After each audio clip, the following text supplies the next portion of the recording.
My entire life has been entirely dedicated to serving my community. It's been the only thing I've ever wanted to do. This is exactly where I want to be. This is exactly what I want to do for every single waking moment that I exist on this planet. What you want, what you want.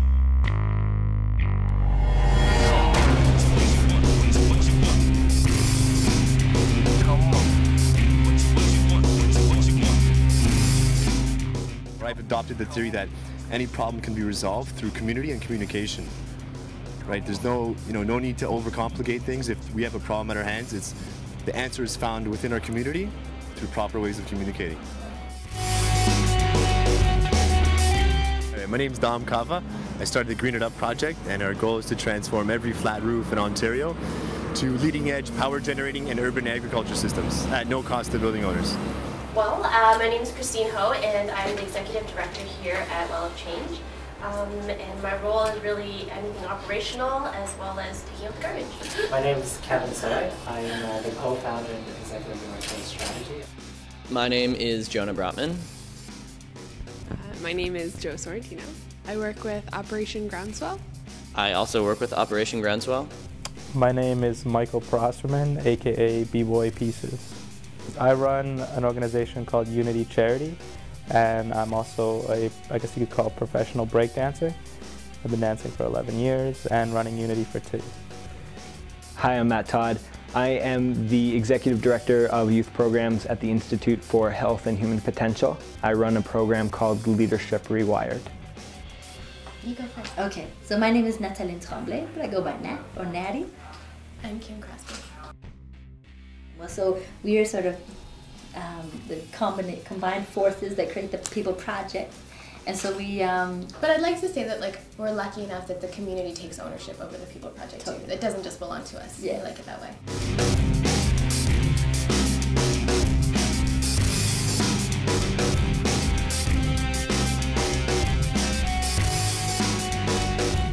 So this is my first 2 weeks in Ghana, and I'd run into 2 South African gold miners, and they were talking to me about what to expect.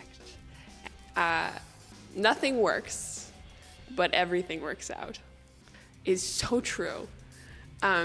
It's kind of, in one way, it's like almost a mantra that you can live a more eased life if you understand that. But also I find that in Ghana and other places that we call the developing world, this is more true than at home in the US or in Canada or in England, where it's kind of a chaos that works in Ghana.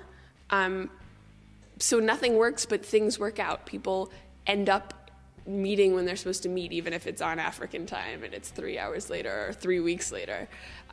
Whereas here, sometimes I think everything works, but nothing works out. You know, we have everything we could ever possibly want, but things just don't work out. It feels like, maybe because it's so fast, I don't know.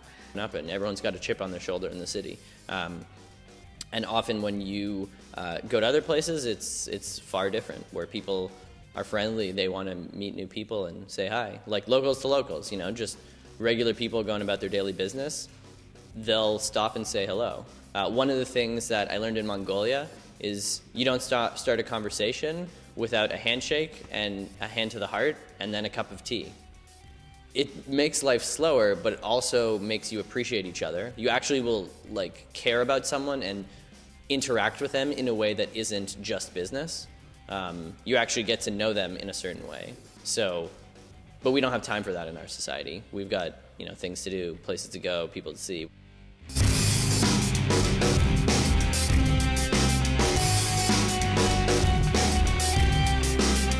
Because you might think I'm the best in the world at this specific thing, but if you don't listen to other people's feedback, you're just living your own world.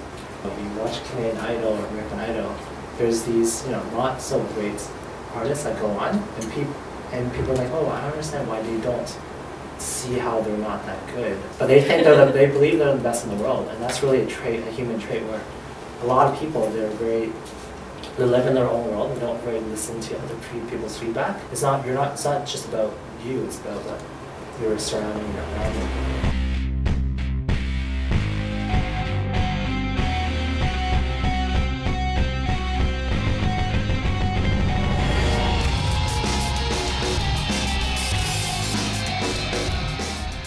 from peer groups to the education system, I find people are labeled every single day. You're the nerd, you're an applied class versus academic class. You know what I mean? There's so many labels that people get culturally. And unfortunately, when you start to believe these labels that you're given, you start to live up to some pretty false expectations of your own identity. So I think people, by having a voice and expressing their feelings through art, get to really explore themselves and get to realize that these stereotypes, these labels that are constantly thrown on them, they don't exist and they're not real. And then they can define new labels for themselves. And that's when it becomes really exciting, because they realize this, that these labels aren't defining them, they define their own labels for themselves.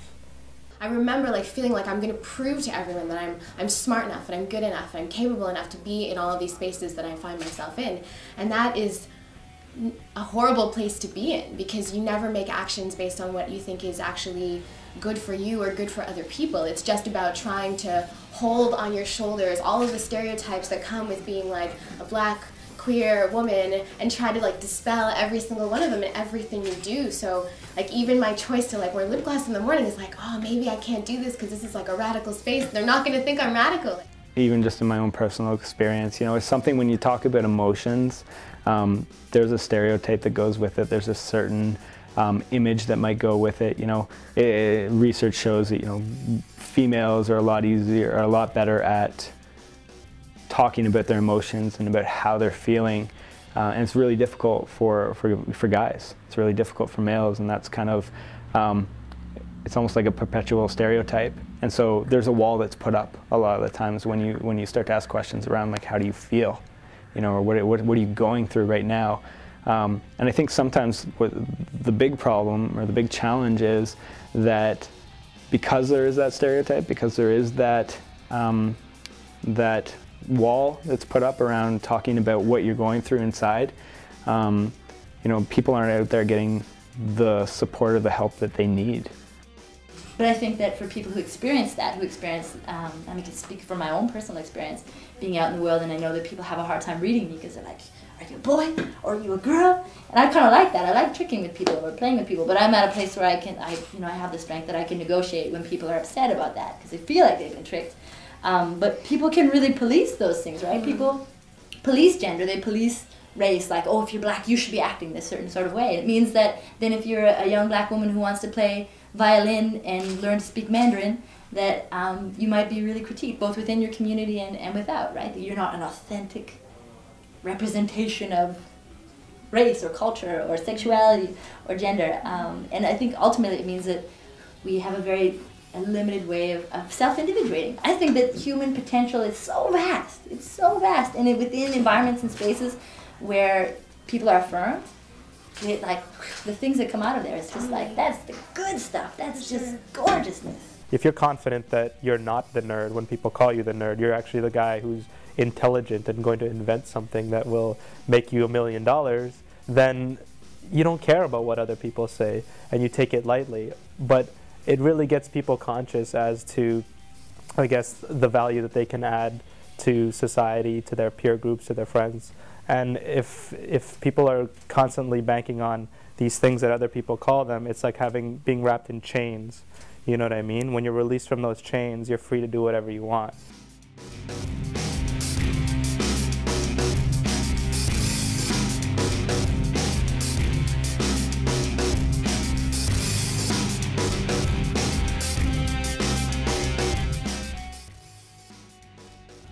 And then I went there and had a really great experience. I pushed myself. I did a lot of things that I didn't think I could do. And I put myself in a lot of crazy situations, which I like to do. And it made me realize that the world is a big place and I can go see a lot more of it. And that everywhere is different. So the goal is to empower young people to make better decisions, be more self-aware, and then ultimately be able to become stronger leaders so that they can go out into their communities, they can go out into the world and create that change that we talk about. Between, as a pair, we make good decisions. I think long-term strategy is really on Kevin's route, and mine is really on kind of the short-term objectives and getting those objectives done. So for example, if you gave out the visual image, like Kevin is kind of more the strategy guy and I kind of move it along, and then he might redirect it in another direction and then I'll move it along as well. If we were completely independent and he was just kind of the strategy guy, he would never get there.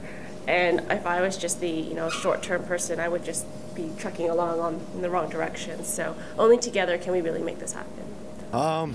Yeah, I've learned to appreciate bigger problems in my life. Like, I don't sweat the small stuff anymore, because as you're growing and failing at the same time, it's your mistakes, your successes get bigger, but so do your failures. And so it's just about embracing the failures. And like I said, don't consider them as failures or reasons to stop, just opportunities to expand yourself, learn something out of it, and move forward. That way you got that under your belt, what's next? Bring it to me. You know what? And expect a breakdown, because it's going to come. And it's in those breakdowns where you have breakthroughs.